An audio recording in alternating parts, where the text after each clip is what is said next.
नमः श्रीवर्धमानाय निर्धूतकलिलात्मने सालोकानां त्रिलोकानां यद्विद्यादर्पणाय ते श्रीमत्परमगम्भीर सद्वादामोगलाञ्छनं जीयात्रैलोक्यनाथस्य शासनं जिनशासनं पंच परमेष्ठी भगवान की जय। नमोकार महामंत्र की जय। वर्तमान जिन शासन नायक श्री महावीर भगवान की जय। परम पूज्य आचार्य श्री शांति सागर जी महाराज की जय। परम पूज्य आचार्य गुरुवर प्रज्ञा शमन श्री देवनंदी जी महाराज की जय। श्रीमद् जैन धर्म की जय। परम पूज्य धर्म दिवाकर भव्य प्रबोध मार्तंड मुनिषी अमोघ कीर्ति जी महाराज की जय। बहुत दिनों के बाद फिर से हम यहाँ ये एबीसीडी क्लास के लिए उपस्थित हैं। पर्युषण पर्व की सफलतम आराधना के पश्चात आज पुनः हम अपना स्वाध्याय शुरू करेंगे। पर्युषण पर्व में आप सभी ने खूब आनंद लिया, भक्ति का, आराधना का, साधना का, उपवास का।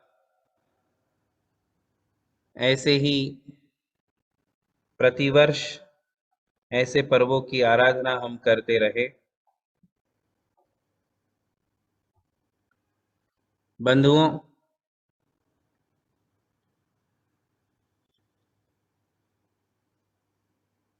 एबीसीडी में हमारा विषय चल रहा था कि हमारे जैन मुनियों का स्वरूप क्या है, कैसा है। उसमें हमने क्रमशः एक एक विषय लिया था कि जैन मुनि नग्न क्यों रहते हैं, जैन मुनि केशलौंच क्यों करते हैं, उनकी चर्या कैसी होती है, वे सुबह से लेकर रात्रि तक अपनी चर्या का पालन कैसे करते हैं। ये सारी बातें हुई थी। और उसके बाद मुनि महाराज अपने साथ कौन कौन से उपकरण रखते हैं, इस विषय पर चर्चा चल रही थी। जो हमारा सहयोग करे, हेल्प करे, जो हमें हेल्प करता है उसे उपकरण कहते हैं। कोई भी कार्य में उपकरणों की आवश्यकता होती है। आपको नहाना है, शरीर को साफ स्वच्छ करना है, पानी चाहिए, साबुन चाहिए, तो ये पानी और साबुन हो गए उपकरण। भोजन बनाना है, भोजन बनाने के लिए अग्नि चाहिए, तवा चाहिए, बेलन चाहिए, पाटा चाहिए। यदि ये उपकरण मिल जाते हैं, टूल्स, जिसे आप अपनी भाषा में टूल्स कहो, इंस्ट्रूमेंट कहो, ये रहेंगे तो आपकी रसोई बन जाएगी। किंतु इन उपकरणों के बिना, साधनों के बिना रसोई बन सकती है क्या? कि मेरे पास गैस नहीं, चूल्हा नहीं, आग नहीं, पानी नहीं, बेलन नहीं, या फिर कितनी सारी चीजें आती है। पहले जमाने में तो एक भगोनी और कुकर से काम हो जाता था। कुकर भी नहीं होते थे, एक भगोनी में ही सारा काम कर लेते थे। अभी देखो, आपके इडली डोसा बनाना है तो अलग, दाल बाटी बनाना है तो अलग, केक बनाना है तो अलग। कितने सारे टूल्स हो गए आपके किचन में। अब ये नहीं हो तो आपका काम चलेगा क्या? नहीं चलेगा, उसके बिना रसोई नहीं बनेगी। इसलिए ये उपकरण हो गए आपके, है ना। भोजन स्वयं आपके भूख को मिटाने का उपकरण है। भूख लगी है, भूख को मिटाना है, तो भोजन उपकरण बन गया। मन बेचैन है, मन नहीं लग रहा है, टीवी ऑन कर दिया, मोबाइल लेके बैठ गए। मनोरंजन के साधन, मनोरंजन के उपकरण, ये सब उपकरण कहलाते हैं। बाल ठीक नहीं है, कंघी, कंघी लगाते हैं, ये कंघी क्या है? उपकरण। चेहरा ठीक नहीं दिख रहा है, तो पूरा आपका एक शोकेस उससे ही सजा हुआ है, कॉस्मेटिक से, वो सब आप लगाते हो। ये सारे हो गए उपकरण। जैसे उपकरणों के बिना आपका जीवन नहीं चलता है, वैसे ही उपकरणों के बिना मुनियों का जीवन भी नहीं चलता है। बिना उपकरण के ही जो मोक्ष मार्ग होता है उसे साक्षात मोक्ष मार्ग कहते हैं। जैसे बाहुबली भगवान और उनके जैसे जितने भी शुद्धोपयोगी मुनि होते हैं, उन्हें उपकरणों की आवश्यकता नहीं है। फिर भी उनका अंतिम उपकरण होता है उनका शरीर। कौन सा होता है? शरीर। ये उनका अंतिम उपकरण है शुद्धोपयोगी मुनियों का। उस शरीर के माध्यम से ही वे ध्यान साधना करके, कर्मों की निर्जरा करके, कर्मों का नाश करके मुक्ति प्राप्त करते हैं। तो वो अंतिम उपकरण है। किंतु दो प्रकार का मोक्ष मार्ग है। दो प्रकार का मोक्ष मार्ग है। एक है साक्षात मोक्ष मार्ग, एक है परंपरा मोक्ष मार्ग। तो साक्षात मोक्ष मार्ग में केवल शरीर उपकरण होता है, किंतु परंपरा मोक्ष मार्ग है ना, ये दो शब्द अच्छे से याद कर लो। साक्षात मोक्ष मार्ग और परंपरा मोक्ष मार्ग।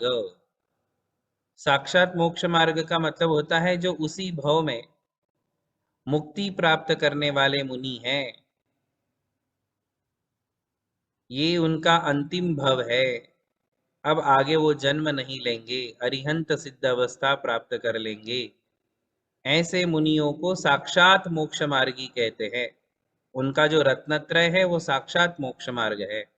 और जो हम जैसे मुनि हैं, शुभोपयोगी हैं, अभी मुक्ति प्राप्त करना दूर है, उसकी साधना कर रहे हैं, उन मुनियों को परंपरा मोक्ष मार्ग है। परंपरा, ये परंपरा से मोक्ष प्राप्त करेंगे। परंपरा से यानी क्रम क्रम से आगे बढ़ते हुए, 2 भव, 4 भव, 8 भव लेकर के साधना करके जो मुक्ति प्राप्त करते हैं, ऐसे मुनियों का परंपरा मोक्ष मार्ग है। इस परंपरा मोक्ष मार्ग में उपकरण बहुत सारे लगते हैं।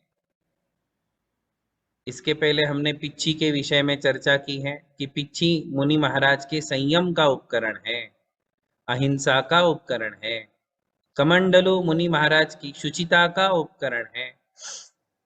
शरीर शुचिता आवश्यक है, उसके बिना मुनि महाराज धर्म ध्यान नहीं कर सकते हैं। तो कमंडल भी नितांत आवश्यक है। इसके अलावा ज्ञानोपकरण, ज्ञान का उपकरण शास्त्र है, जिनवाणी है। अपना समय कैसे निकालेंगे, तो उसके लिए भी अलग अलग उपकरण होते हैं। तो मुनि महाराज स्वाध्याय करने के लिए अपने साथ शास्त्र रखते हैं, शास्त्र पढ़ते हैं। 4 बार स्वाध्याय करते हैं, बताया था ना आपको। 1 बार आहार, 2 बार प्रतिक्रमण, 3 बार सामायिक, 4 बार स्वाध्याय। तो स्वाध्याय कैसे करेंगे? स्वाध्याय करने के लिए शास्त्र चाहिए, तो शास्त्र चाहिए, फिर उसमें से नोट्स निकालते हैं। नोटबुक चाहिए, फिर उसके लिए पेन चाहिए, फिर ये शास्त्र नोटबुक पेन रखने के लिए एक बैग चाहिए, है ना। तो ये धीरे धीरे जो है शुभोपयोगी मुनियों के उपकरण बढ़ते जाते हैं। हम ये नियम नहीं बना सकते हैं कि शुभोपयोगी मुनियों के 3 ही उपकरण हैं। ऐसी एक धारणा लोगों की बन गई है कि पिछी कमंडल शास्त्र। और वर्तमान में आप देखोगे तो एक भी मुनि महाराज का जीवन इन 3 के आधार से नहीं चलता है। इसके अलावा भी उन्हें उपकरण रखने होते हैं, है ना। इसके बिना भी उनके जैसे आप समझ लीजिए कि नंबर आ गया आंखों में, आंखों से कम दिखाई दे रहा है, चश्मा पहनना पड़ता है। चश्मा रखने के लिए डिब्बी रखनी पड़ती है कि नहीं। तो ऐसे एक एक के बाद एक, तो चश्मा रखेंगे तो वो उनके ज्ञान का उपकरण बन गया। किसका उपकरण बन गया? ज्ञान का। ऐसे ही बंधुओं और भी अनेक सारी बातें हैं जिसे हमें समझना है। हमें सबसे पहले ये समझ लेना चाहिए कि वर्तमान में जो मुनि महाराज है वो आपके जैसे ही है। आपके जैसे मतलब जैसा आपका शरीर है वैसा उनका शरीर है। इस बात को अच्छे से मान लो, स्वीकार कर लो कि जैसे हमारे शरीर की शक्ति है, जितनी ताकत हम में है उतनी ताकत मुनियों में है। तो हम वर्तमान के मुनियों से चतुर्थ काल के मुनियों की अपेक्षा नहीं कर सकते, ऐसा एक्सपेक्टेशन नहीं कर सकते कि इन्होंने भी वैसा ही करना चाहिए जैसे चौथे काल के मुनि करते हैं। इसीलिए शास्त्रों में मुनियों के दो भेद कर दिए अलग अलग, कि शुभोपयोगी मुनि अलग है, शुद्धोपयोगी मुनि अलग है। इन दोनों को एक दूसरे से अलग समझो और वैसी ही इनके विषय में श्रद्धा और भक्ति का भाव लेकर के चलो। तो जैसे आपके अंदर ताकत उतनी ही है उतनी ही मुनियों के। ऐसा तो नहीं है कि आपकी बॉडी जो है वो तो हड्डी और मांस की बनी हुई है और मुनि महाराज की बॉडी बिल्कुल लोहे की बनी है, स्टील बॉडी है, ऐसा है क्या? नहीं, ऐसा बिल्कुल नहीं है। जितनी आपकी ताकत उतनी, अरे भाई आपके ही बेटे मुनि महाराज बने हैं, कोई अलग ग्रह से थोड़ी आए हैं, अलग प्लेनेट से आए हैं क्या मुनि महाराज? नहीं, आपके ही बेटे हैं, आपकी ही समाज से वो मुनि बने हैं, तो वो आपके जैसे ही होंगे, उनका शरीर आपके जैसे ही होगा, इसलिए उनसे हम अधिक अपेक्षा नहीं कर सकते। इसलिए मूलाचार ग्रंथ में, प्रवचन सार जी में मुनियों के स्वरूप लिखते समय ये सारी बातें बिल्कुल खुलासा करते हुए सब कुछ लिख दिया है कि वर्तमान के मुनियों ने ध्यान धारणा नहीं करना, ओपन प्लेस में बैठ करके योग धारणा नहीं करना। उन्होंने मंदिरों में ही रहना चाहिए, वसतिकाओं में ही रहना चाहिए, समाज के बीच में ही रहना चाहिए, यथाशक्ति तप करना चाहिए, अन्यथा रोज आहार लेना चाहिए, निर्दोष आहार लेकर के अपनी दिनचर्या का पालन करना चाहिए। ये सारी बातें क्लियर लिखी हुई हैं। बिल्कुल भी ऐसा आदेश नहीं है कि आप भी ऐसे ही ध्यान करो जैसे चौथे काल के मुनि किया करते थे। इसलिए बंधुओं, हमारे लिए इन मुनियों का स्वरूप समझ करके इनके प्रति भी अपनी वैसी ही श्रद्धा का भाव जगाना होता है। जैसे वर्तमान में या किसी भी काल में शुभोपयोगी मुनि, हीन संहनन वाले मुनि जो होते हैं, वो ठंडी सहन नहीं कर सकते हैं, अधिक गर्मी सहन नहीं कर सकते। ठंडी, गर्मी और बरसात ये एक लिमिट तक होता है, जहां तक सहन हो जाता है, उसके बाद सहन नहीं होता है। तो जब सहन नहीं होता है तो उनके लिए ये सारी बातें आती हैं, जैसे वो अपने साथ पाटा रखें सोने के लिए, बैठने के लिए, जमीन पे ना बैठे, जमीन पे ना सोए। जो चौथे काल के मुनि होते हैं, शुद्धोपयोगी मुनि होते हैं, वो जमीन पे लेट जाते हैं, जमीन पे ही खड़े रहते हैं, जमीन पे ही बैठते हैं, जमीन पे ही ध्यान करते हैं। किंतु वर्तमान के मुनियों को निषिद्ध है। यदि वर्तमान का मुनि ऐसे करने लग जाए तो उनके लिए तुरंत बीमारियां हो जाएगी, बहुत बीमारियां हो जाती जमीन पे बैठने से, जमीन पे लेटने से। करते हैं ना डॉक्टर साहब को मना कि जमीन पे नहीं बैठना, जमीन पे नहीं सोना, ऊपर रहना। तो वैसे ही आज के मुनि हैं, वो बैठने के लिए उन्हें पाटा चाहिए, सोने के लिए उनके लिए पाटा चाहिए, फिर ओढ़ने के लिए चटाई चाहिए, क्योंकि नहीं कर सकते हैं वैसी ठंडी सहन, कड़ाके की ठंडी होती है, वो सहन नहीं होती है। जैसे आपको सहन नहीं होती है वैसे मुनियों को सहन नहीं होती है, बराबर है ना? बताइए आप, आपको एक लिमिट तक ठंडी सहन होती है? आप तो सब बहुत ठंडे एरिया में रहते हो, माइनस में चले जाते ही टेम्परेचर। तो क्या आपके घर का टेम्परेचर भी माइनस में होता है? बताओ। बाहर यदि माइनस में है, -10, 20, 30 ऐसा टेम्परेचर चला जाता है कि नहीं? बताओ। फ्लोरिडा में अलग होता है, न्यू जर्सी में अलग होता है, कनाडा चले जाओ तो अलग होता है, अलास्का चले जाओ तो और अलग होता है। ठंडी बढ़ती जाती है कि नहीं? हाँ, तो आपके यहाँ तो गर्मी में ही 30 डिग्री तक जाता है बस। और यहाँ तो देख लो आप, इंडिया का कैसा वातावरण है, वेदर है। किंतु मुनियों के लिए बहुत ही सूट होता है। मुनि महाराज वहां पनप नहीं सकते, आपके यहाँ अमेरिका में नहीं रह सकते हैं। इंडिया का वेदर ही मुनि महाराज के लिए समशीतोष्ण। कैसा है यहाँ का वातावरण? समशीतोष्ण। और मुनि महाराज जो वर्तमान के हमारे मुनि हैं, ये समशीतोष्ण वातावरण में ही रह सकते हैं, अधिक ठंडी अधिक गर्मी सहन नहीं होती है, विहार करना होता है। चलो भाई, एक कमरे में तो बैठ जाएंगे, आप उनके लिए सुविधा कर दोगे, विहार कैसे करेंगे? विहार कर पाएंगे क्या?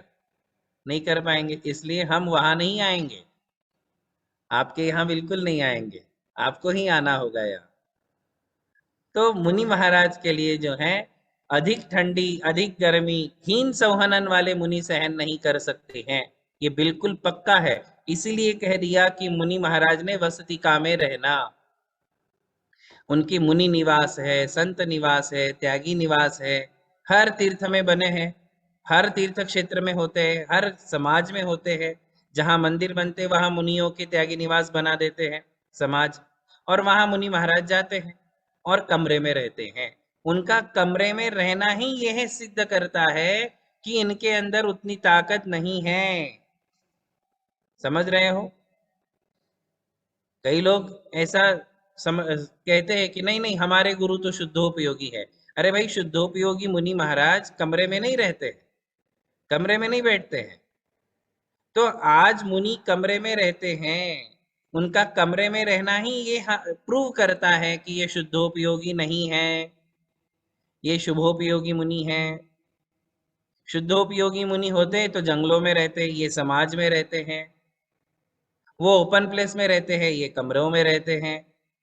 वो निराहारी रहते हैं, 2-2 4-4 महीना उपवास करते हैं, ये रोज आहार करते हैं, है ना? तो आज के मुनि को शुद्धोपयोगी मानना ये भी मिथ्यात्व है, और शुद्धोपयोगी ही मुनि होते हैं ऐसा मानना भी मिथ्यात्व है। देखो, मिथ्यात्व कहीं भी हो सकता है, मान्यताओं में मिथ्यात्व है, हमारे विचारों में मिथ्यात्व है, उस मिथ्यात्व को निकालना होगा। कौन सी दो बात बताई मैंने? हमारे आज के मुनि शुद्धोपयोगी हैं, भक्ति के कारण आप भगवान बोल दो मुनि को, कोई फर्क नहीं पड़ेगा। मेरे गुरु मेरे लिए भगवान हैं, ये ऐसा आप भक्ति में बोल दो, भक्ति में ये चल जाएगा। किंतु इसको आप सत्य मान लो कि मेरे गुरु भगवान हैं, सत्य मान सकते क्या इसको? इसको आप सत्य स्वीकार नहीं कर सकते कि मेरे गुरु ही भगवान है, ऐसा बोलना गलत है। क्योंकि गुरु गुरु हैं और भगवान भगवान है, तो गुरु को गुरु ही माना जाएगा, भगवान को ही भगवान माना जाएगा। मेरा गुरु मेरे लिए भगवान है, ये जो शब्द है, ये जो वाक्य है, ये केवल भक्ति है, अतिशयोक्ति है। क्या कहते हैं इसको? अतिशयोक्ति, बढ़ा चढ़ा के बोलना, किंतु वैसा सत्य नहीं है। दूसरी बात, मेरे गुरु शुद्धोपयोगी हैं, ऐसे भी मानने वाले लोग हैं, कई लोग ऐसा सोचते हैं। तो मेरे गुरु शुद्धोपयोगी हैं, ये मानना भी मिथ्यात्व है। ठीक है? और तीसरी बात, शुद्धोपयोगी ही मुनि होते हैं, ऐसा मानना भी मिथ्यात्व है, क्योंकि मुनि तो शुभोपयोगी भी हो सकते हैं। शुद्धोपयोगी भी मुनि हैं और शुभोपयोगी भी मुनि हैं। ऐसी दोनों बातों को स्वीकार करना सम्यक्त्व है। दो में से एक को एकांत करना, देखो एक एकांत और अनेकांत शब्द आपने सुने होंगे। एकांत जो है वो मिथ्यात्व है, अनेकांत जो है वो सम्यक्त्व है। यदि ये दोनों एक साथ है, एकांत और अनेकांत, तो सम्यक्त्व है। ये दोनों एक दूसरे से अलग हो गए तो मिथ्यात्व है। तो दो मुनियों में से एक का एकांत करना, क्या करना?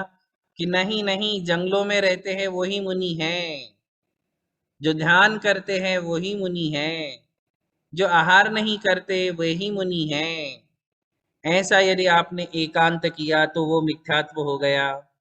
और दोनों चीज को मान लिया कि नहीं, उत्कृष्ट संहनन वाले मुनि शुद्धोपयोगी हैं, हीन संहनन वाले शुभोपयोगी हैं, और ये दोनों मुनि मेरे लिए स्वीकार हैं, मैं दोनों को प्रणाम करता हूं, मैं इन दोनों को स्वीकार करता हूं। सम्यक्त्व हो गया, अनेकांत हो गया। क्या हो गया? इसे कहते हैं अनेकांत। और जहां आपने एक को ही माना तो वहां ही लगाते हो ना आप, ये ही मुनि है, ये ही मुनि है, ऐसा कहा तो मिथ्यात्व। और ये कहा कि दोनों ही मुनि हैं, दोनों भी मुनि हैं, तो ऐसा कहोगे तो अनेकांत है। आई बात समझ में? और इसमें भी महामिथ्यात्व कौन सा है बताओ? ये तो सारे मिथ्यात्व बताए, और महामिथ्यात्व कौन सा है पता है? आप लोगों के पास बहुत भरा पड़ा है मिथ्यात्व, वो निकालने के लिए ये क्लास चल रही है। महामिथ्यात्व पता है? जो वस्त्रधारी है उसे मुनि मानना, उसे गुरु मानना, ये महामिथ्यात्व है। वस्त्रधारियों को मुनि मानना, वस्त्रधारियों को निर्ग्रंथ गुरु के ऊपर मानना। जो कपड़े पहनते हैं और हम उन्हें गुरु कहते हैं, जो निर्वस्त्र हैं, पिछी कमंडल साथ में लिए हैं, विषय भोगों का त्याग कर चुके हैं, साधना करते हैं, महाव्रतों का पालन करते हैं, तपस्या करते हैं, उनको वो रहते हुए हम किसी वस्त्रधारी को कहे कि ये मेरा गुरु, ये मेरे भगवान, ये महामिथ्यात्व है। कौन सा? कपड़े वालों को गुरु कहना महामिथ्यात्व है, और कपड़े वाले को भगवान कहना तो घनघोर मिथ्यात्व है। समझ रहे हो? मैंने ऐसे सुन रखा है कि किस किस को भगवान लगा देते हैं। भगवान का स्वरूप समझ के भी, कि हमारे भगवान का स्वरूप वीतराग है, सर्वज्ञ है, समो शरण में विराजते हैं, अष्ट प्रातिहार्यों से संयुक्त है, केवल ज्ञान से महिमा मंडित है। ऐसा स्वरूप समझने के बाद, पढ़ने के बाद लोग कैसे स्वीकार कर लेते हैं, मुझे बड़ा आश्चर्य होता है। एक वस्त्रधारी को भगवान कहना, इससे बड़ी और कौन सी मिथ्या मान्यता हो सकती है? मैं तो कहता हूं इससे बड़ी और मूर्खता कैसे हो सकती है? उस व्यक्ति ने अपनी दुकान लगाई और आप सब उसके कस्टमर बन गए।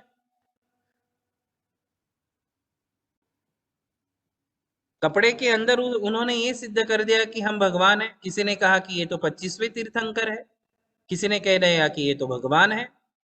और हम लोगों ने कैसे मान लिया? हम लोगों ने कैसे एक्सेप्ट कर लिया?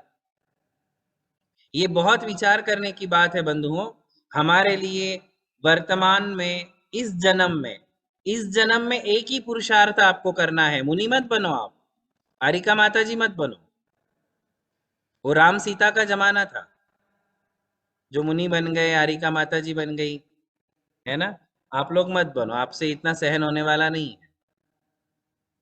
जिनसे सहन हो सकता है, जिनके लिए वैराग्य है, वो लोग मुनि बन सकते हैं, है ना?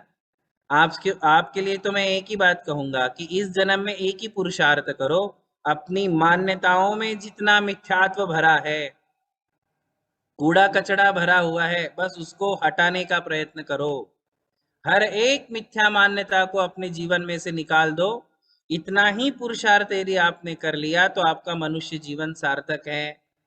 सम्यक्त्व को प्राप्त करना है और मिथ्यात्व को जीवन से हटाना है, अंधेरे को भगाना है, कूड़ा कचरा बाहर निकालना है, और हमारी मान्यता को बिल्कुल शुद्ध कर देना है। और वर्तमान में हमारी मान्यताओं को भटकाने वाले, श्रद्धा को खराब करने वाले, दूषित करने वाले बहुत सारे पंथ समुदाय हैं, अलग अलग ब्रांचेस हैं। उन सब में से सत्य को समझना, सत्य को प्राप्त करना और सत्य का प्रचार प्रसार करना, ये आप अपने जीवन में ठान लो कि मुझे सत्य को समझना है, सत्य को पाना है और सत्य का प्रचार प्रसार करना है, प्रभावना करनी है। ठीक है ना? तो बंधुओं, हमारा विषय चल रहा था कि जैन मुनियों का स्वरूप तो यही है, निर्ग्रंथ है, निर्वस्त्र है। किसी भी काल में मुनि महाराज वस्त्रधारी नहीं होते। चाहे चौथा काल हो, चाहे पंचम काल हो, मुनियों के वस्त्र नहीं होते हैं, निर्वस्त्र ही होते हैं। उनकी यही जिन मुद्रा है। तो हम वस्त्रधारी को मुनि कैसे मान सकते हैं? मुनि के रूप में उन्हें गुरु कैसे मान सकते हैं?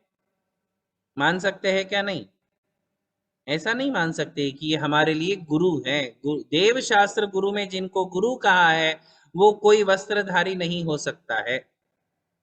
आरिका माताजियों की बात नहीं कर रहा हूं मैं, मुनियों की बात कर रहा हूं। आरिका माताओं का स्वरूप अलग है, वो भी गुरु हो सकती है, किंतु उनका अपना एक स्वरूप है। ठीक है।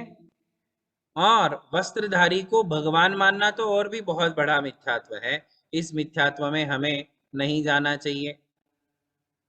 बहुत सारे लोग बिल्कुल बिना सोचे समझे कैसे उस मार्ग में चले जाते हैं और भगवान भगवान करके आगे बढ़ जाते हैं।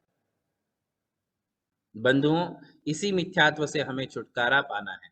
तो मैं कह रहा था कि जैन मुनियों के, खास करके शुभोपयोगी मुनियों के अनेक उपकरण होते हैं। उन अनेक उपकरणों में पिच्छी, कमंडल, शास्त्र, पाटे, माला, जिनवाणी, फिर उनके लिए नोटबुक्स, पेन, इसके अलावा चटाई, ये सारी बातें उनके साथ होती हैं। वर्तमान का एक भी मुनि या एक भी संघ ऐसा नहीं है जिनके साथ ये सारी चीजें नहीं हो। और ये सारी चीजें होती है तो उनके साथ एक गाड़ी भी होती है। जो श्रावक लोग होते हैं वो गाड़ी की योजना करते हैं, गाड़ियां रखते हैं, श्रावक लोग ही ये सारी व्यवस्था करते हैं। किंतु ये सारी व्यवस्थाएं आवश्यक हो जाती हैं। फिर वे आहार करते हैं तो आहार के लिए वो विहार करते हैं, तब विहार में आहार की सुविधाएं भी श्रावक करते हैं। उनके ये सारे उपकरण को एक जगह से दूसरी जगह ले जाना, उनका आहार करवाना, ये श्रावकों का धर्म कह दिया है। ठीक है ना? तो ये बातें सारी होती हैं। क्या और भी उपकरण होते हैं? बिल्कुल होते हैं, बिल्कुल होते हैं। उन उपकरणों में सर्वश्रेष्ठ उपकरण है चैत्यालय। कौन सा उपकरण है? मुनियों के उपकरणों में चैत्यालय भी एक उपकरण है। सर्वार्थ सिद्धि ग्रंथ में पूज्यपाद आचार्य श्री ने कहा है कि आचार्य, उपाध्याय और साधुओं के, आचार्य आदि के जो हैं पूजा के उपकरण साथ में ही होते हैं। पूजा के उपकरण। कौन से उपकरण? पूजा के उपकरण। क्यों चाहिए मुनियों को चैत्यालय, बताओ? क्योंकि मुनियों की 28 मूलगुणों में एक विशेष मूलगुण होते हैं षट आवश्यक क्रिया। लिखते चलो, ये सब काम की बातें हैं। मुनियों के 6 आवश्यक हैं। जैसे श्रावक के 6 आवश्यक बताए हैं ना, देव पूजा, गुरु पास्ति, स्वाध्याय, संयम, तप, दानश्चेति गृहस्थानाम षटकर्माणि दिने दिने। ऐसे जिस प्रकार कहा है वैसे मुनियों के भी 6 आवश्यक है। उसमें सामायिक करना, स्तुति करना, वंदना करना, प्रतिक्रमण करना, प्रत्याख्यान करना और कायोत्सर्ग करना, ये 6 आवश्यक है। और एक बार बताता हूं मुनियों के 6 आवश्यक। सबसे पहला है समता या सामायिक। समता कहते हैं, फिर या सामायिक कहते हैं, या फिर उसी को देव वंदना कहते हैं।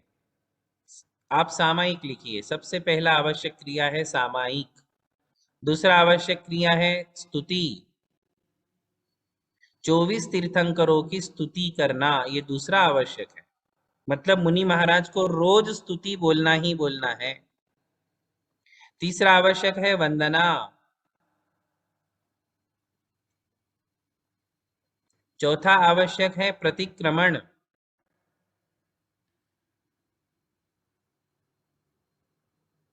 पांचवा आवश्यक है प्रत्याख्यान। और छठवा आवश्यक है कायोत्सर्ग। देखो कहाँ यूज हुआ इन सब शब्दों का। सामायिक, प्रतिक्रमण, प्रत्याख्यान, कायोत्सर्ग, इनका यूज कहाँ हो रहा है बताओ? मुनियों के लिए हो रहा है। और आजकल आप लोग ही सामायिक लेके बैठ जाते हो। नहीं, मैंने तो सामायिक करवू छे। सामायिक ऐसे लगता है जैसे यही सब पूरे महाव्रती बन गए हो। मैंने तो प्रतिक्रमण करवू छे। अरे सानु प्रतिक्रमण करो છો તમે?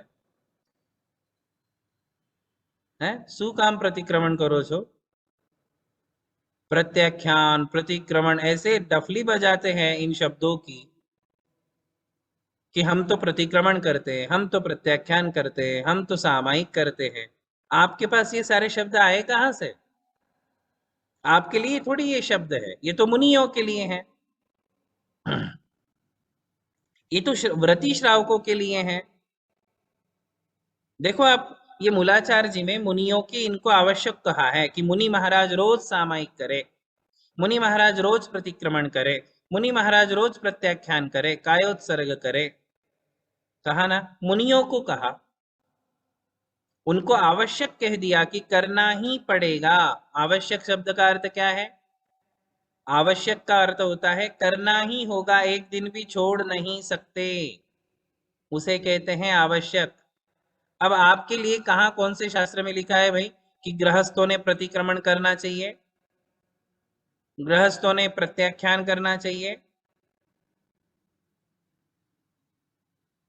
और सबसे ज्यादा गुजराती लोग ही करते हैं ये, बुरा मत मानना आप।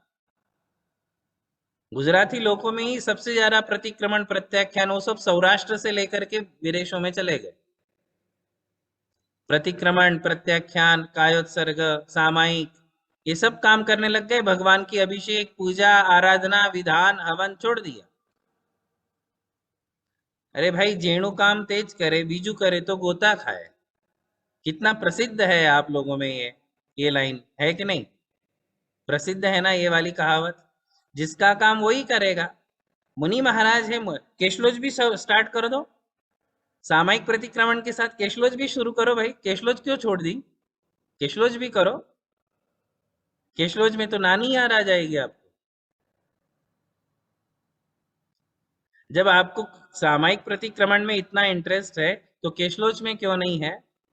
मुनि महाराज सामायिक और प्रतिक्रमण के साथ केशलोज भी करते हैं ना। एकासन भी करते हैं, आप भी एकासन करो 12 महीना, एक ही बार खाओ, दूसरी बार कुछ भी नहीं लेना। ये तो नहीं होगा महाराज हमसे, ये नहीं कर सकते हम। तो फिर जो आपके लिए कहा है वही काम आप करो। सामायिक और प्रतिक्रमण आपके लिए नहीं बना है। किसके लिए है ये? तो आचार्य कहते हैं व्रतियों के लिए। किसके लिए है? जो व्रती होते हैं। जैसे श्रावक है, तो श्रावक की तीसरी प्रतिमा है सामायिक प्रतिमा, वहां एक शब्द आता है। और दूसरी प्रतिमा में भी सामायिक शब्द आता है। श्रावक की 11 प्रतिमा होती है ना, अपन वो भी एक बार पढ़ेंगे। श्रावक की 11 प्रतिमा कैसे होती है, स्टेप बाय स्टेप कैसे आगे बढ़ा जाता है। तो उसमें दूसरी प्रतिमा में सामायिक शब्द आता है। दूसरी प्रतिमा में 12 काम बताए हैं, 12 कामों में एक काम है सामायिक। और तीसरी प्रतिमा में फिर सामायिक प्रतिमा है, जिसमें कहा है कि 3 टाइम सामायिक करे। कौन? श्रावक। श्रावक क्या करे? 3 टाइम सामायिक करे। और प्रतिक्रमण तो 11 प्रतिमाओं के बाद बताया है। जब 11 प्रतिमाधारी क्षुल्लक जी हो जाते हैं तो उनके लिए श्रावक प्रतिक्रमण लिखा गया। आप में से एक भी श्रावक नहीं है, हैंड रेज करे किसने प्रतिमा धारण की है कि महाराज श्री मैंने 1 प्रतिमा, 2 प्रतिमा, 3 प्रतिमा, 4 प्रतिमा श्रावक के व्रत मैंने स्वीकार किए हैं। एक तो हैंड रेज करो। हो सकता है आप में कोई हो बाहर जाकर के। दर्शना जवेरी, ये तो मुंबई की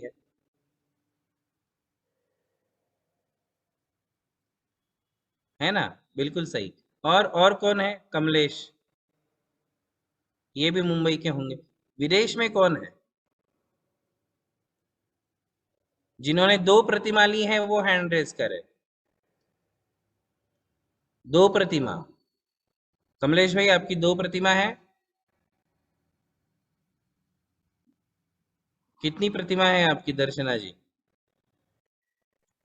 2 प्रतिमा। नमस्ते महाराज जी, नमस्ते। 2 प्रतिमा स्वीकार की है, 12 व्रतों का पालन जी करते हैं। महाराज जी, बहुत जी बढ़िया। महाराज जी। हाँ, ये मुंबई से है।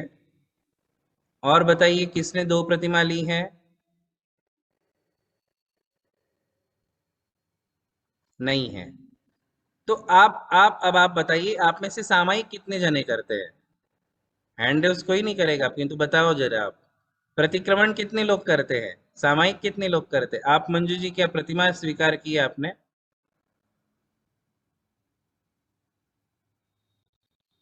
अनम्यूट करके बताइए। मेरे घर में पार्श्वनाथ की मूर्ति है और महावीर भगवान की मूर्ति भी है। अच्छा, 2 प्रतिमा है आपके घर में। या અને પદ્માવતીની મૂર્તિ બી છે। ए प्रतिमा नहीं। वो तो महावीर भगवान ने पार्श्वनाथनी तो ના કરી ના ને। ના ના, એ प्रतिमाની વાત नहीं करूँ છું। તો भगवाननी प्रतिमा नहीं, श्रावकनी प्रतिमा। सुनो सुनो, और कंफ्यूजन है।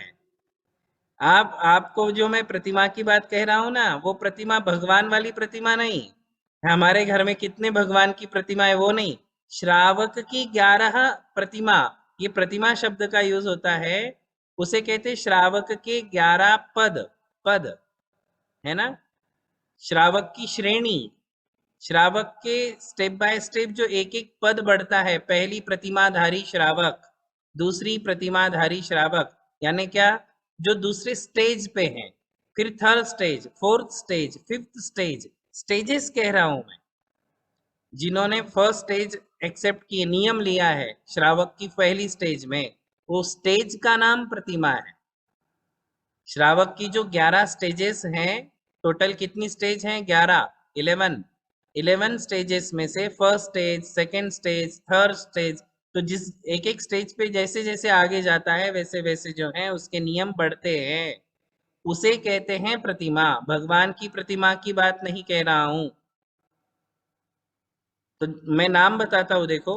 पहली प्रतिमा दर्शन प्रतिमा, फिर व्रत प्रतिमा, सामायिक प्रतिमा, प्रोषद प्रतिमा, सचित्त त्याग प्रतिमा, रात्रि भुक्ति त्याग प्रतिमा, ये छठी है।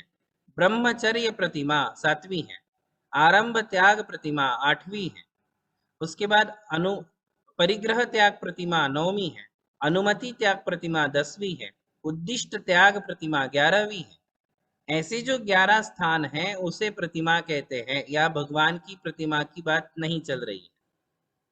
तो मैं ये कह रहा हूं कि आपने श्रावक के व्रत लिए हैं क्या? नहीं।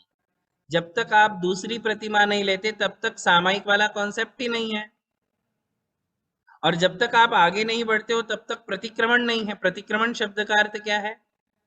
प्रतिक्रमण का अर्थ है कि मैंने जो व्रत लिए हैं श्रावक के, जो प्रतिमा धारण की है, उसमें यदि कोई दोष लगा हो तो मैं उसका प्रतिक्रमण करता हूं। इसे कहते हैं प्रतिक्रमण। कि मुझे यदि कोई मेरे नियमों में, व्रतों में दोष लगते हैं तो गुरु के सामने बैठ करके प्रतिक्रमण होता है। गुरु के सामने, भगवान के सामने बैठ कर के प्रतिक्रमण होता है। आलोचना की जाती है, निंदागरहा की जाती है, प्रायश्चित्त लिया जाता है, उसे कहते हैं प्रतिक्रमण। और कौन करते हैं? जो व्रती होते हैं वो प्रतिक्रमण करते हैं। अव्रतियों के लिए प्रतिक्रमण नहीं है। अरे भाई, आपने कोई नियम ही नहीं लिया है। जैसे फॉर एग्जाम्पल, आपने रात्रि भोजन का त्याग किया है क्या? नहीं किया। अब नहीं करने के बाद भी आप भगवान के सामने ऐसा कह सकते, हे भगवान, रात्रि भोजन करने में कोई दोष लगा हो तो मुझे आप तस्मिच्छामि दुक्कडम, और फिर रात में खा लिया उसी दिन, जिस दिन भगवान के सामने बोला। फिर दूसरे दिन, भगवान, रात्रि भोजन में कोई दोष लगा तो मुझे माफ करना, और फिर उसी दिन खा लिया। इसे प्रतिक्रमण कहते हैं? नहीं। प्रतिक्रमण का मतलब होता है जो प्रत्याख्यान के साथ हो उसे प्रतिक्रमण कहते हैं। प्रतिक्रमण के साथ क्या जुड़ा है? सभी लोग अच्छे से ध्यान दो। प्रतिक्रमण शब्द के साथ जुड़ा है प्रत्याख्यान। प्रतिक्रमण का अर्थ है कि मैंने जो किया उसकी मैं आलोचना करता हूं, निंदागरहा करता हूं। मेरे से कोई पाप हुए हैं, मेरे से कोई अपराध हुए हैं, मेरे से कोई गलतियां हुई हैं, तो हे भगवान मुझे क्षमा करो, हे गुरुदेव मुझे क्षमा करो, ऐसे जो बोला जाता है उसे कहते हैं प्रतिक्रमण। और प्रत्याख्यान का मतलब होता है कि ऐसा मैं आगे नहीं करूंगा। प्रतिक्रमण का रिलेशन है पास्ट से, और प्रत्याख्यान का रिलेशन है फ्यूचर से। प्रतिक्रमण पास्ट का, प्रत्याख्यान फ्यूचर का। तो प्रतिक्रमण के साथ कौन सा शब्द जुड़ा है? प्रत्याख्यान। और उसका अर्थ क्या है? कि मेरे से जो पाप हुआ, मेरे से जो गलती हुई, वो मैं आगे नहीं करूंगा। इसे क्या कहेंगे? प्रत्याख्यान। और आप करते हो क्या प्रत्याख्यान? नहीं करते, प्रतिक्रमण भी करते और पाप भी करते, गलतियां भी करते, अपराध भी करते, एवरी डे करते हो कि नहीं? जैसे मुनि महाराज प्रतिक्रमण में क्या कहेंगे कि यदि मेरे द्वारा चलते समय कोई जीव की हिंसा हुई है तो मैं प्रतिक्रमण करता हूं। चलते समय, बोलते समय, उठते बैठते समय यदि कोई जीव की हिंसा हुई हो तो मैं प्रतिक्रमण करता हूं, और अभी इसके आगे मैं ऐसी गलती नहीं करूंगा। तो वो अपने आप को प्रतिक्रमण में और प्रत्याख्यान में बांध देते हैं कि अभी आगे ऐसा नहीं करूंगा। ऐसा आप कह सकते हो क्या कि गाड़ी में बैठने से जितनी हिंसा हुई है, गाड़ी में बैठने से, फोर व्हीलर,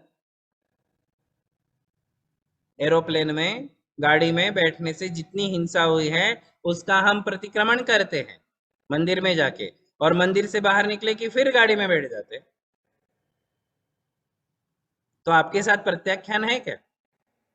प्रत्याख्यान नहीं है, तो प्रतिक्रमण का क्या यूज? प्रतिक्रमण बिल्कुल वहां जो है आपके लिए वेस्ट है। आई बात समझ में? कोई काम का नहीं। यदि आपने पूरा प्रतिक्रमण पढ़ भी लिया तो आपको रत्ती मात्र का भी लाभ होने वाला नहीं है, एक रत्ती का भी फायदा नहीं है। आपने केवल टाइम वेस्ट किया। अनंत चौदस को बैठ जाते हैं प्रतिक्रमण करने के लिए। ना ना भाई, मैंने तो पूरे साल का प्रतिक्रमण करना है। ऐसे लगता है जैसे कोई गंगा स्नान कर रहे हो, कि पूरे साल के पाप हमने अनंत चौदस को धो डाले। ऐसे धुल जाएंगे पाप? ऐसे धुल जाते तो हम मुनि महाराज बन जाते। हम भी अनंत चौदस का प्रतिक्रमण कर लेते, हो गई हमारी भी शुद्धि। आ रही बात समझ में सभी को? तो गृहस्थ कितना भी प्रतिक्रमण कर लेगा तो भी कोई फायदा होने वाला नहीं है, क्योंकि उसके साथ क्या नहीं है? प्रत्याख्यान। क्या नहीं है? प्रत्याख्यान नहीं होने से गृहस्थों को प्रतिक्रमण से जीरो, कोई लाभ नहीं। तो धर्म स्नेही बंधुओं, इन बातों को आप सभी को समझना है। ये जो आपको वाम मार्ग में लेकर के गए हैं, वाम मार्ग है, उन्मार्ग है, ये जिन मार्ग नहीं है। गृहस्थों ने प्रतिक्रमण करना, गृहस्थों ने सामायिक करना, गृहस्थों के लिए इस प्रकार की बातें बताना, ये वाम मार्ग है, उन्मार्ग है, जिन मार्ग नहीं।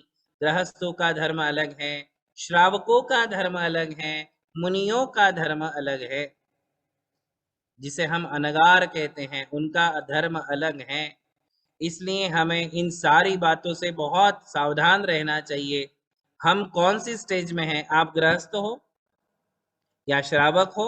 श्रावक किसे कहेंगे? जो प्रतिमाधारी हैं, 11 स्टेजेस में जो चल रहा है वो श्रावक है। और जो एक भी व्रत नहीं लिया है, एक भी प्रतिमा जिसने नहीं ली है, वो है गृहस्थ, आपके जैसे। तो आपको कहते हैं अव्रती गृहस्थ। जो व्रती बन गए, अणुव्रती, क्या बन गए? अणुव्रती बन जाते हैं, प्रतिमा ले लेते हैं, वो हो गए श्रावक। अभी आप श्रावक नहीं हो। आपको भले वो पद दे देते हैं पर्युषण में कि ये श्रावक शिरोमणि है। क्या कह रहे थे आपको? क्या कहते हैं आपको? ये तो हमारा समाज में श्रावक शिरोमणि छे। अरे भाई, श्रावक शिरोमणि तो क्षुल्लक जी छे। कौन छे श्रावक शिरोमणि? कौन है? क्षुल्लक जी हैं, क्योंकि श्रावकों में सबसे ऊपर वो है। उन्होंने श्रावक अवस्था के ऊपर की स्टेज प्राप्त कर ली है, 11वीं प्रतिमा ली है। तो शिरोमणि तो वो हुए, आप कहां से शिरोमणि हो गए? किंतु आपको बड़ा एक ऐसा बना करके मानचित्र बना करके, और बड़ा ऐसा वो क्या बनाते हैं, बना करके आपको बराबर आपका नाम लिख करके कि ये समाज संरक्षक, समाज संरक्षक तो हो, किंतु श्रावक शिरोमणि कह देते हैं। तो ये केवल क्या है? ये केवल जो है आपकी एक प्रशंसा है, स्तुति है, इसके अलावा आप श्रावक शिरोमणि नहीं। और इनके ऊपर होते हैं मुनि महाराज, आरिका माता जी, तो उनका धर्म अलग है। ये अलग अलग धर्म को समझना है। इसके आगे जो हम बात समझ रहे थे वो ये है कि ये 6 आवश्यक क्रिया जो है मुनि महाराज की है। ये आवश्यक क्रिया करने के लिए उनको कौन सा उपकरण चाहिए? तो चैत्यालय चाहिए। क्या चाहिए? चैत्यालय। भगवान की प्रतिमा चाहिए ही चाहिए। जिनेंद्र भगवान की प्रतिमा के सामने बैठ करके ही मुनि महाराज प्रतिक्रमण करते हैं, सामायिक करते हैं, स्तुति करते हैं, वंदना करते हैं। अब क्यों चैत्यालय चाहिए, इसके लिए भी आप बात समझ ले। हमारे आचार्य कहते हैं कि जब भी मुनि महाराज स्तुति वंदना करेंगे तो भगवान की 3 परिक्रमा लगाएंगे। स्तुति वंदना में क्या क्या नियम है कि 3 परिक्रमा लगाना, 3 आवर्त करना, शिरोन्नति करना, पंचांग नमस्कार करना, ये सब आपको हम देवदर्शन विधि में सिखाएंगे। अपनी हुई ना? नहीं ना? देवदर्शन विधि हुई क्या? नहीं हुई है, तो उसमें बताएंगे। तो ये आवर्त करना, शिरोन्नति करना, पंचांग नमस्कार करना, 3 परिक्रमा लगाना, ये सब वंदना नाम का आवश्यक है। कौन सा? वंदना। तीर्थ यात्रा में, तीर्थ वंदना में, चैत्यालय की वंदना में, मंदिर की वंदना में, ये सब मुनियों के लिए रोज करना है, एवरी डे। एक भी दिन मुनि महाराज स्तुति और वंदना के बिना नहीं रह सकते हैं, ये उनका नियम है। अब आप बताओ कैसे कैसे ये नियम पलेगा? यदि हमारे पास, समझ लो हम विहार कर रहे हैं और विहार में 100 किलोमीटर 200 किलोमीटर तक कोई समाज नहीं, कोई मंदिर नहीं, अब हम अपनी वंदना कैसे करेंगे? तो इसलिए कहते हैं कि संघ में अपने साथ चैत्यालय रखना। क्या रखना? चैत्यालय। आपने देखे होंगे संघों में चैत्यालय होते हैं, भगवान होते हैं, भगवान की प्रतिमा होती हैं। क्यों रखते हैं मुनि महाराज? टाइम पास करने के लिए। कोई एंटरटेनमेंट है कि चैत्यालय रख लिया तो महाराज का एंटरटेनमेंट होता रहता है? बिल्कुल नहीं। वो किसका साधन है? भक्ति का। भक्ति का साधन है, भक्ति का उपकरण है। जो आवश्यक कहे हैं उन आवश्यकों को पालने के लिए हैं। आई बात समझ में? तो जैसे संयम पालने के लिए पिच्ची चाहिए, शुचिता के लिए कमंडल चाहिए, स्वाध्याय के लिए शास्त्र चाहिए, वैसे ही आवश्यक क्रिया करने के लिए चैत्यालय चाहिए। उसके बिना आवश्यक क्रियाएं नहीं चलती हैं। तो मुनि महाराज के भक्ति का उपकरण, किसका उपकरण कहेंगे हम? संयम का उपकरण पिच्छी, तो भक्ति का उपकरण चैत्यालय। क्या है? चैत्यालय। तो ये चैत्यालय यदि नहीं है तो मुनियों का धर्म नहीं पलता है, क्योंकि 3 बार बताया है। कितनी बार? 3 बार देव वंदना करना, सुबह दोपहर शाम 3 बार देव वंदना करना। अब ये 3 बार देव वंदना करने के लिए आप तो मंदिर को लॉक लगा देते हो। आपका सुबह 6 बजे मंदिर खुलता है, 7 बजे, और शाम को 7 बजे आप बंद कर देते हो। तो मुनि महाराज अपनी आवश्यक कहाँ करेंगे, सामायिक कहाँ करेंगे? इसलिए समाज में रहो या विहार करो, कहीं भी वो अपने साथ एक चैत्यालय रख लेते हैं। चैत्यालय है तो वंदना होती रहती है, आवश्यक क्रियाएं पलती रहती हैं। तो धर्म स्नेही बंधुओं, कहने का मतलब ये है कि आज के मुनियों को, शुभोपयोगी मुनियों को चैत्यालय की परम आवश्यकता है। चैत्यालय के बिना उनका धर्म नहीं पलेगा, चैत्यालय के बिना उनकी साधना नहीं होगी, चैत्यालय के बिना उनकी आवश्यक क्रियाएं पूरी नहीं होगी। ठीक है ना?